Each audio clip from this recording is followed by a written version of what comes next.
দেওয়ান হামজা চৌধুরী ওনার দেশের বাড়িতে ফিরবেন। উনি আমাদেরই সন্তান, আমার এলাকারই সন্তান। আমাদের দেশের বাড়িতে ওনার নিজ পৈতৃক ভিটায় আসবেন। সেই উদ্যোগকে কেন্দ্র করে আমাদের স্টেজ করা হচ্ছে।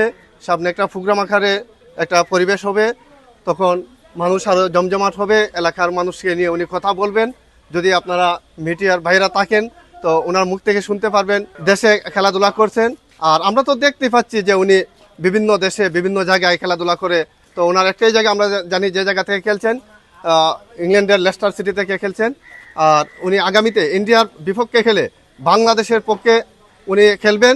আশা করি আমাদের দেশকে জিতিয়ে উনি আরো বড় একটা সাফল্য আনবেন আমাদের দেশের জন্য। আসলে হামজা দেওয়ান চৌধুরী যে বাংলাদেশের যে উজ্জ্বল নক্ষত্র, এটা মানে ভাষায় প্রকাশ করা যায় না। যেহেতু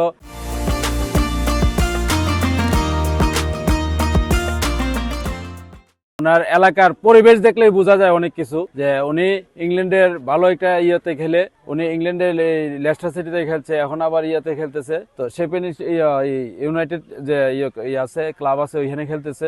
তো উনি আসাতে ওনার এলাকাবাসী এবং ওনার যে এলাকার যে মানে আনন্দের একটা বন্যা এবং আনন্দের একটা জোয়ার বয়ে রয়েছে, ওনাকে এক নজর দেখার জন্য, ওনার সাথে এক নজর সাক্ষাৎ করার জন্য দূর দূরান্ত থেকে মানুষ আসতেছে। এলাকার মানুষ অনেক আনন্দিত ওনাকে নিয়ে, যেহেতু আমাদের দেশের আমাদের এলাকার একজন স্টার আসতেছেন বাড়িতে, তাই সবাই আনন্দিত, সবাই খুশি।